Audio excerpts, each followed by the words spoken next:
કચ્છી ગુજરાતી સરિતામાના ચેનલમાં આપણું હાર્દિક સ્વાગત છે। આજે આપણે આંગણવાડીમાં જે આ માતૃશક્તિનું આ પેકેટ મળે છે તે મારા બાજુવાળા બેન છે, એ ધાત્રી માતા છે, એમને મળ્યું હતું। એ બેને મને આપ્યું છે ને એમને કીધું બેન તમે આની કોઈક નવી વાનગી બનાવો। તો હું આની બે વસ્તુ બનાવીશ, તે તમને હું જણાવીશ આ પેકેટમાંથી શું શું બને। માતૃશક્તિ છે, ધાત્રી માતા અને સગર્ભા માતાઓ માટે આ વિતરણ કરવામાં આવે છે। ધાત્રી માતા એટલે બાળક જન્મે અને 6 મહિના થાય એને ધાત્રી માતા કહેવામાં આવે છે। તેના માટે આ સરકાર આંગણવાડીઓ મારફતે આપે છે।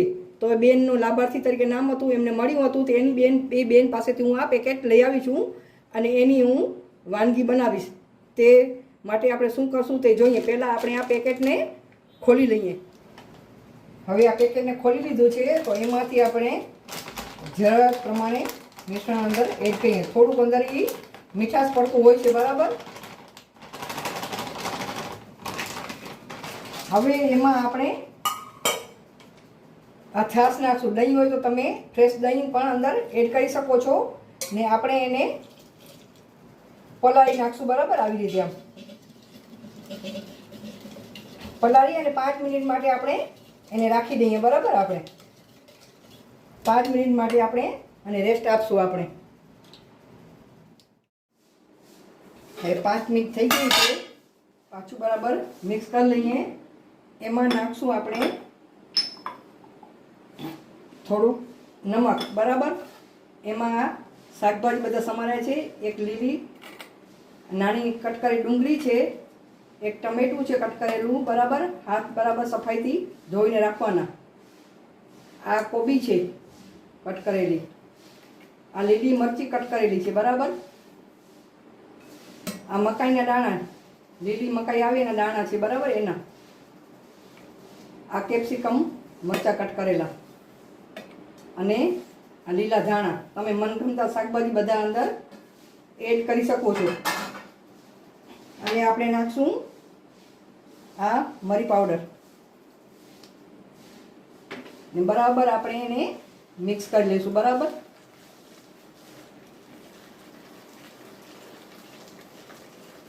આવી રીતે બરાબર આપણે મિક્સ કરી લેવાનું।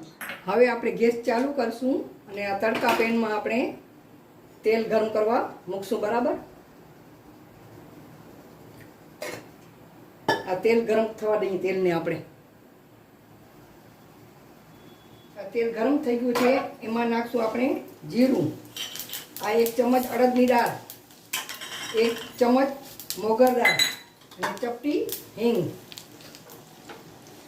હવે આ વઘારને આ મિશ્રણમાં આપણે નાખી દઈશું, બરાબર। ને એને પણ આપણે બરાબર આમ મિક્સ કરી દઈશું આવી રીતે।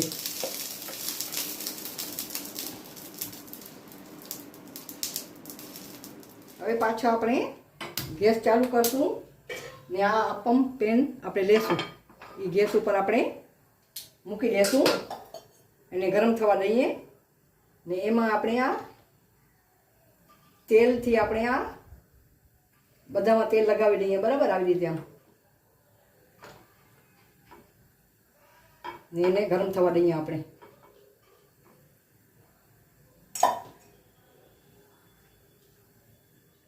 હવે તેલ ગરમ થઈ ગયું છે, મીડિયમ તાપ કરી દેવાનું, બરાબર। એમાં આપણે આ ચમચની મદદથી બધા અપમમાં આપણે આ જે છે પેનમાં આપણે ભરી દઈશું, બરાબર। આમાં મીડિયમ તાપ ફૂલ નહીં રાખવાનું। આ બધા આપણે ભરી લઈએ। આ મિશ્રણ બધું ભરી લીધું છે, તો આપણે 2 મિનિટ એને ઢાંકીને આપણે રાખી દઈએ। આ 2 મિનિટ થઈ ગઈ છે, આપણે ચેક કરી લઈએ, બરાબર।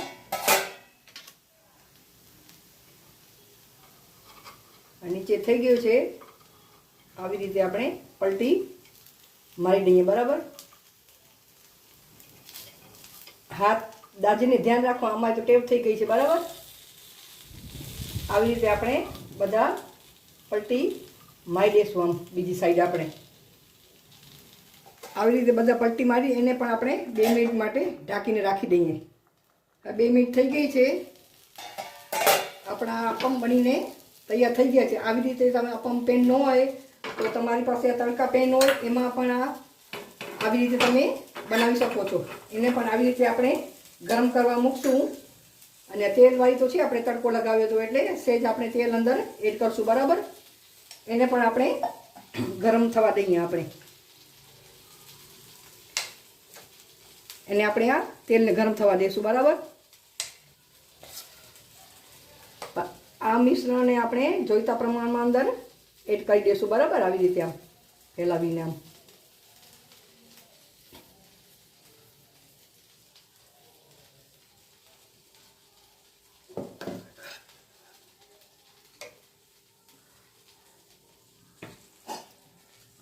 એડ કરી પછી આને પણ આપણે 2 મિનિટ માટે આવી રીતે કવર કરી અને રાખી દઈએ. આપણે હવે તમને ત્રીજી રીત બતાવીશ. તો આ મિશ્રણ છે એનું વધ્યું છે, એમાં આપણે થોડીક રવો આપણે એટલે સોજી ઉમેરી નાખશું. બરાબર, ને એને આપણે બરાબર આમ મિક્સ કરી લેશું. એના આપણે પુડલા બનાવશું નોનસ્ટિક તવા ઉપર.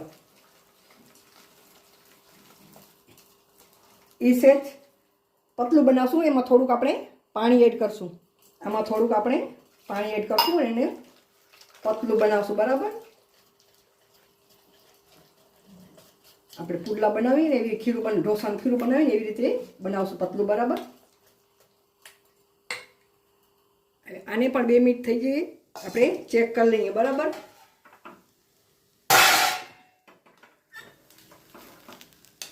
અને આવી રીતે આપણે આમાં અંદર એડ કરી દઈશું. બરાબર, આવી રીતે હવે આપણે આમાં આમ પલટી મારી દઈશું. જો આવી રીતે આપણે આને પાછું 2 મિનિટ આપણે રાખી દઈએ. જોઈ શકો છો આપણા અપમ આ પેનમાં બનાવે તો એ બનીને આ તૈયાર થઈ ગયા છે. આ પેનમાંથી આપણે આમાંથી કાઢી લીધા છે. બરાબર, ને હવે તડકા પેનમાં પણ આપણું આ બને છે મિશ્રણ. બરાબર, આ જોઈ લઈએ. હવે આપણું આ પણ બનીને તૈયાર થઈ ગયું છે. તો ગેસની ફ્લેમ આપણે બંધ કરી દઈશું. હવે ગેસ ચાલુ કરે છે. નોનસ્ટિક તવા ઉપર આપણે રાખી દીધું. એના પુડલા આપણે બનાવશું. આને ગરમ થવા દઈએ.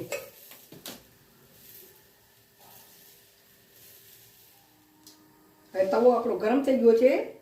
તો એમાં આપણે આ ચમચ અને પીછીથી આપણે તેલ લગાડી દઈએ. આમ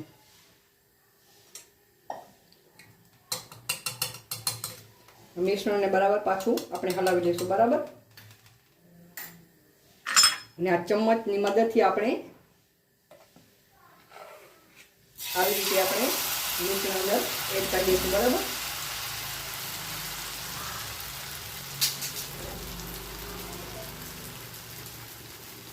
આવી રીતે આમ આપણે આમ પાથરી દઈશું. બરાબર, આવી રીતે આમ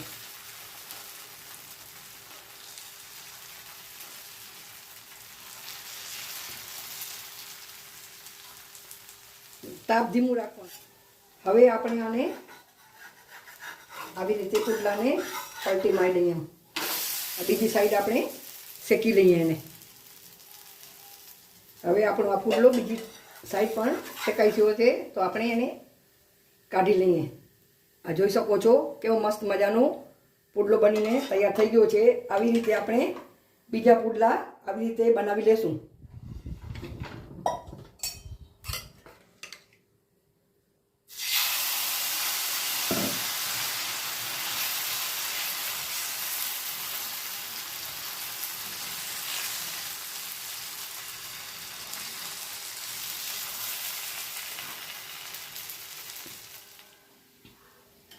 જોઈ શકો છો આપણું આ આંગણવાડીમાંથી પેકેટમાંથી આપણો નાસ્તો બનીને તૈયાર થઈ ગયો છે. માતૃશક્તિના પેકેટમાંથી આ અપમ બનાવ્યા છે.